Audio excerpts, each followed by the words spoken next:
All right, so let's say you're getting ready for a really important meeting, Uh-huh. and you need to be like the Kamala Harris expert. You need to Oh. know like all the ins and outs. Yeah. But just scrolling through headlines and sound bites, that's not going to cut it. No, you need to go deeper. Exactly. And luckily, her interview with Howard Stern, that's like a gold mine of insights. It is. It's a long one, we know, Yeah. but we did the deep dive for you. And it's really interesting, I think, how different this conversation is from the typical political interview. Totally. Stern has this way of getting people to let their guard down. Definitely. And Harris seems so relaxed, even cracking jokes. It's so refreshing, right? Like, she comes across as surprisingly relatable. Like, who knew her comfort food was a family-sized bag of Doritos? Or that she's a Formula One fan. And puzzles. Don't forget the puzzles. Oh, right, the puzzles. It's those little details, they break down that image of the stiff politician. Like, you can almost picture her, like, having a beer, watching a race, totally chill. And it's strategic, too. Oh, absolutely. She uses those personal stories Right. to connect her policy positions to real human experiences. Yeah, yeah. Like, she'll talk about small businesses, right? Mhm. But then she'll seamlessly tie it back to her childhood growing up above a child care center. It makes it real, Exactly. It's not just policy, it's personal. It's her story. Exactly. And speaking of her story, the interview really digs into her background It does. and the things that shaped her worldview. Like her mom, Right, her mom, a scientist. who instilled in her this strong work ethic Oh, yeah. and those high standards. Total dedication to excellence. Remember the story about her mom firing her from a lab assistant job? Oh, yeah. Because young Kamala wasn't meeting expectations. Right. And it shows that this commitment to excellence, it wasn't just talk for them.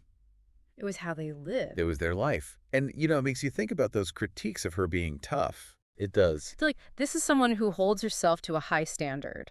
And others? Yeah, and others too, which isn't necessarily a bad thing in a leader. No, not at all. Especially when you consider her early influences, those figures she admired. Oh, like who? Well, like Thurgood Marshall. Right, a giant. He understood the power of the law to fight for justice. For sure. And then she talks about this pivotal moment, her friend Wanda's experience with sexual abuse. Oh, wow. That's what solidified her decision to become a prosecutor. Wow. So it's like that desire to protect the vulnerable. Yes. It's like woven into her career. Exactly. It's not just a job for her, it's a calling. It makes you hear those cases she prosecuted in a whole new light. Right, from gang members to, remember, she talked about that man who brutally attacked his girlfriend? Intense cases. Very intense. And she even mentioned getting death threats. Oh, dead. It really hits home the weight of her decisions Yeah. and the risks she was willing to take for justice. Absolutely. Very brave. And what's really striking? What's that? Even when she's dealing with these incredibly tough situations, Right. she doesn't shy away from how complex the justice system can be. Totally. Like that heartbreaking case she talked about with the 6-year-old girl. Oh, right, the one where she had to drop the charges against the abuser? Yeah. Because the little girl just couldn't handle testifying. It was awful. Awful situation, and you could tell it still weighs on her. Absolutely. Even after all this time. It just goes to show, What's that? that there are these agonizing choices in leadership, Yeah. and that sometimes there are no easy answers.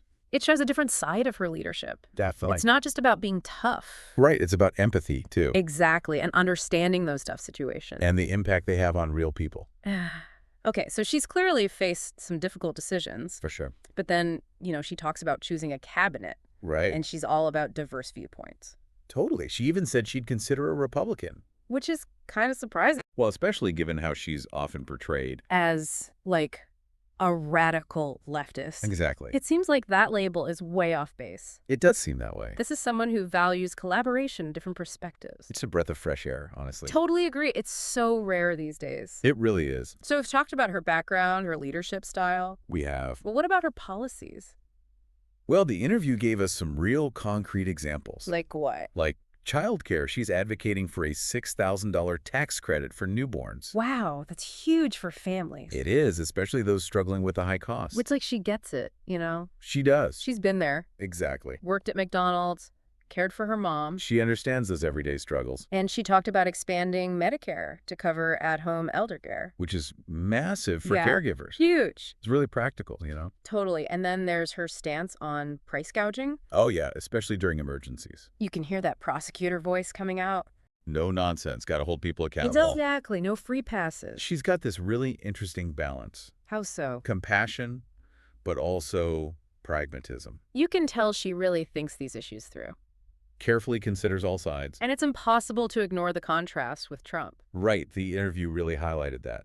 Their whole approach to leadership, it's like night and day. Total opposites, especially on things like the economy, healthcare, even the military. It's like she sees public service as this, like, sacred duty. And it clearly pains her to see it disrespected. Like when Trump called veterans suckers and losers. Or his whole thing with Putin. It's about more than just disagreeing with policies. It cuts deeper than that. It's about defending democracy itself. And remember, she's met with tons of world leaders. Oh, yeah, over 150 as vice president. She's seen firsthand how America's actions impact democracy globally. It adds a whole other level of weight to what she's saying. It does. Especially when she talks about the stakes if Trump were reelected. Yeah, that was a powerful moment. Remember when they asked her if she'd feel safe?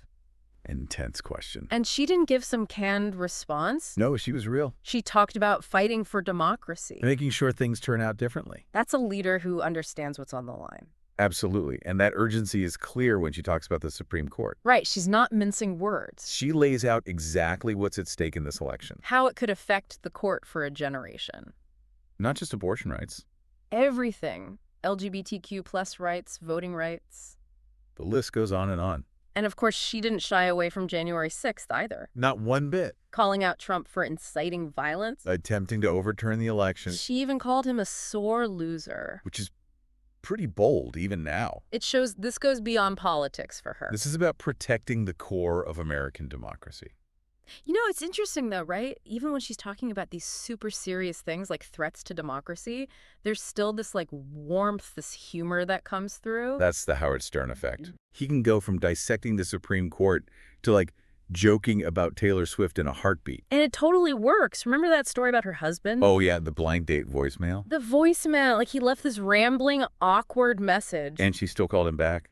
It proves that even future vice presidents have those, like, relatable dating moments. Everyone's been there. Exactly. Okay, and then there was that part about the view. Oh, tell me you're talking about the hall pass. Yes. She wrote a hall pass for those kids who skipped school. To be in the audience. That's amazing. It's amazing. It just shows her playful side. And her ability to connect with people, you know. Yeah. Doesn't matter how old they are, where they come from. It all comes back to what we were saying before. About her upbringing. Yeah, her teachers, that sense of community. It's like those experiences really shaped her.